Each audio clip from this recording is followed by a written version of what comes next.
खुलुमबाय रायजोफोर, दिनैनि गोदान भिडिअ बयखौबो बरायबाय। दासिमनि माखासे खौरांफोर लानानै फैदों। नोंथांमोना भिडिअखौ जोबजासिम नायलांदो आरो भिडिअखौ मोजां मोनोब्ला अननानै मोनसे लाइक खालामदो आरो चेनेलाव गोदानै फैदोंब्ला सानफ्रोमबोनि खौरां लानो थाखाय चेनेलखौ साबस्क्राइब खालामनानै बेल आइकनखौबो अलाव होनानै लादो।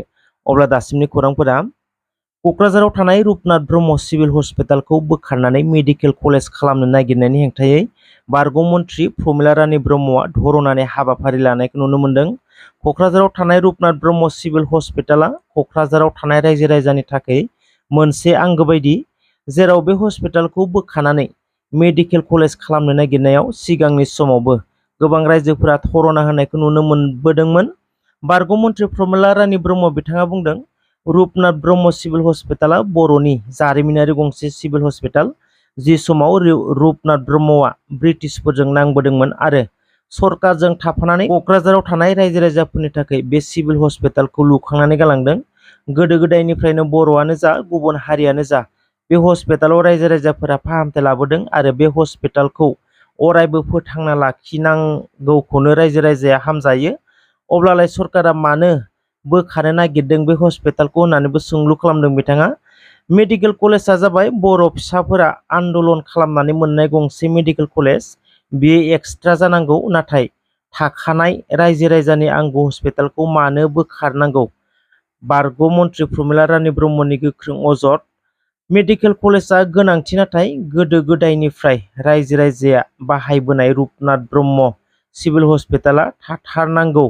मेडिकेल कलेजनि थाखाय बेयाव गोदान मुवा बेसाद आगजुफोर लाबोनांगौ, गोदानै एपइन्टमेन्ट होनांगौ, बेनि थाखाय आलादा एसेट थानांगौ, बाजेट थानांगौ। नाथाय मेडिकेल कलेजनि बाजेटखौ मा खालामखो होननानैबो सोंलु खालामदों बारग' मन्थ्रि प्रमिला रानी ब्रह्मआ। मख'नो गोनांदि बर'फोरा आन्दलन खालामनानै मोननाय जि गंसे मेडिकेल कलेज, बियो गोदानै आलादायै जानायनि सोलाय थाखानाय सिभिल हस्पिटालनिफ्राय गासैखौबो बोखांना लांनो नाजानायखौ गोख्रों रावजों सोंखारिदों बारग' मन्थ्रि प्रमिला रानी ब्रह्मआ। बिथाङा बुंनाय बायदिब्ला रुपनाथ ब्रह्म सिभिल हस्पिटालनिफ्राय ENTI, डेन्टेल, फिजिअथेरापि, साइकियाट्रिस्ट बेफोर बिफानखौ बोखांना लांनो थाखाय गोजौनिफ्राय अर्डार हरदों होनना फोरमायदों। रुपनाथ ब्रह्मनि मुङाव लुफुंनाय बे सिभिल हस्पिटालखौ जुदि बोखारोब्ला गेदेमा रुपनाथ ब्रह्मनि सायाव मान सन्मानानो थानाय नङा होनना बुङो बिथाङा। बे हस्पिटालखौ लाखिथारनांगौनि थाखाय सरकारखौ गोख्रोङै दाबि खालामदों बिथाङा। क'क्राझार लकसभायाव 2024 मायथाइनि MP इलेक्शनाव BPFआ जेनदोंब्लाबो नाथाय सिंगेल पार्टी हिसाबैब्ला BPFआ जेनाखै होननानै बुंदों MCLA मुनमुन ब्रह्मआ। UPPLनिफ्राय जयन्त बसुमतारिया रावजोंबो लोगो गैयामोनब्ला, सिंगेलहै गेलेनायमोनब्ला देरहायामोन होननानै बुंदों मुनमुन ब्रह्मआ। जयन्त बसुमतारिया UPPLनि भटजों देरहायाखै, नाथाय NDAनि भटजोंसो देरहादों, जेराव BJP, AJP आरो गुबुन 18तासो दोलोनि भटजोंसो जयन्त बसुमतारिया देरहादों। नाथाय BPFनि बायदि हारसिं गेलेनायमोनब्ला देरहायामोन। बेखौ नोजोर होयोब्ला BTCनि रायजोफोरा हाग्रामा महिलारिजोंनो दङ आरो फैगौ 2025 मायथाइनि BTC इलेक्शननिफ्राय BTCआव UPPLआ जायगा गैया होननानै बुंदों MCLA मुनमुन ब्रह्मआ। मैया पर्बतजरायाव BPF दोलोआ पर्बतजरानि रायजो राजाफोरनिसिम साबायखर बावहैनायखौ नुनो मोन्दों। नों क'क्राझार लकसभानिफ्राय NDAनि बिजाथि जयन्त बसुमतारिनि देरहानायखौ लानानै बिजाथि जयन्त बसुमतारिनिसिम गाहाम हामलायथि बावहरदों मिरु एबसुनि आफादगिरि दिपिन बर'आ। लोगोसे बिटिआरनि CM प्रमद बर', आसामनि केबिनेट मन्थ्रि UG ब्रह्म, रायजो सभानि MP रोनगोरा नार्जारि बिथांमोनखौ आरो बिथांमोननि हान्जाखौबो साबायखर होदों एबसुनि आफादगिरि दिपिन बर'आ। बिथांमोननि गेजेरजोंनो जयन्त बसुमतारिखौ देरहानायनि मर्यादाखौ लाबोनानै होफैबाय होनना बुङो। लोगोसे BPFनि बिजाथि खाम्फा बरगयारी आरो कंग्रेसनि बिजाथि गर्जन मोसाहारि बिथांमोनाबो बर' हिसाबै मोजाङैनो कन्टेस्ट खालामदों, बिनि थाखाय बिथांमोनखौबो साबायखर बावदों। दुलाराय बर' फरायसा आफादा थोंजोङै NDAखौ सापर्ट खालामनो गोनां जानायनि माखासे खारनफोरखौबो फोरमायनानै होदों बिथाङा। UPPL आरो NDAनि बिजाथिखौ एबसुआ मदद खालामनाया पार्टी पलिटिक्स हिसाबै नङा, नाथाय पलिटिक्स फर नेशन बिल्डिं, बर' हारि दानायनि बिसायख'थि हिसाबैसो थोंजोङै UPPL आरो NDAखौ मदद खालामदों होननानै बुंदों। थांनाय 10-15 बोसोराव जायफोरा सरकाराव दंमोन बिथांमोनहा सा 12 एमएलएफोर दङमोन। काउन्सिलाव मेजरिटि, स्टेटआव मन्थ्रि दंमोन। थेवबो 10 बोसोर बर' अना-बर'नि राजखान्थियारि थासारिखौ हमथानो हायाखैमोन। हिराचरनिया 10 बोसोर कमिउनेल इस्यु खालामनानै बर' अना-बर'नि राजनितिकआव खालामनानै 1 नं क'क्राझार लकसभायाव सिटखौ सेना लादोंमोन। बे सेना लाजानायखौ मोनफिननाया गासैबो बर' हारिनिनो मोनसे देरहासारनाय होनना बुङो बिथाङा। एनडिएनि समाव बड' पिस एकर्डखौ एनडिएफबि, इउबिपिअ, एबसुनि गेजेरजों जादों आरो बे पिस एकर्डनि दफाफोरखौ मावफुंनांगौनि थाखायनो एनडिए इउपिपिएलखौ एबसुआ मदद खालामनो गोनां बाध्य जादों होननानै बुंदों मिरु एबसुनि आफादगिरि दिपेन बर'आ।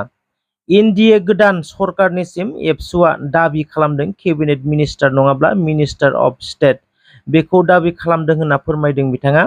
बिसायख'थियाव जयन्त बसुमतारीखौ देरहाहोनांगौनि थाखाय एनडिए इउपिपिएलखौ मदद होनायाव जायफोरा एबसुखौ सोंखारिदों, रायखोमादों, बायदिसिना बुंदों बिथांमोननिसिम जेबो आखेट, दुखु मोननाय, गाज्रि मोननाय गैया होननानै बुंदों एबसुनि गाहाय आफादगिरि दिपेन बर'आ।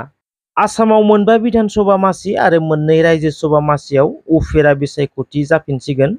थांनाय लकसभा बिसायख'थि गेलेनानै एमपि जानो हानाय केन्डिडेटफोरनि गेजेराव 7या आसाम आयेन आफादनि सोद्रोमा आरो 2या रायजो सभानि एमपि।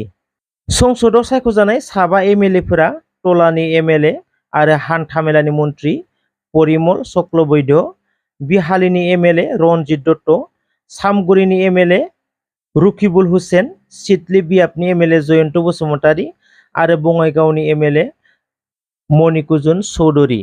बे 4 बिधानसभा बियाबा लांदां जाबाय।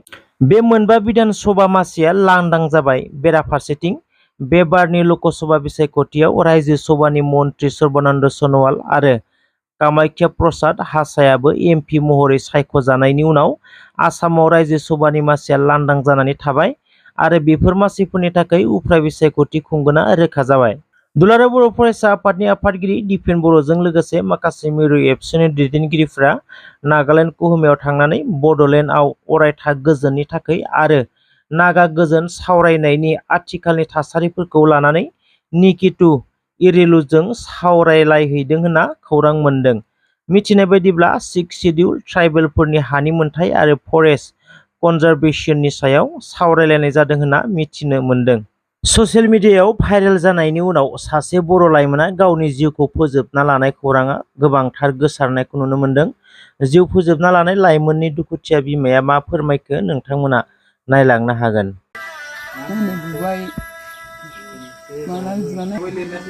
फेस्ला खालामखांदों, रायलायखांबाय आरो रायलायखांनानै दा न'आव हारसिंनो बिदि जाना थाबाय आरो नोंसोर मिथियाखैमोन बिदि जादोंमोन ना? दा फिसाजो खैजोन दं फिसाजोआ? बेल'सो ना? दा दुखु जाबायना दा?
थेंक इउ सो माच रायजोफोर जायफोरा भिडिअखौ जोबजासिम नायजोब्बाय। दासिमनि थाखाय खौरां बेसांखिनियानो। भिडिअखौ मोजां मोनदोंब्ला अननानै मोनसे लाइक खालामदो आरो हायोब्ला लोगोफोरनोबो शेयार खालामनानै होदो। थेंक इउ सो माच।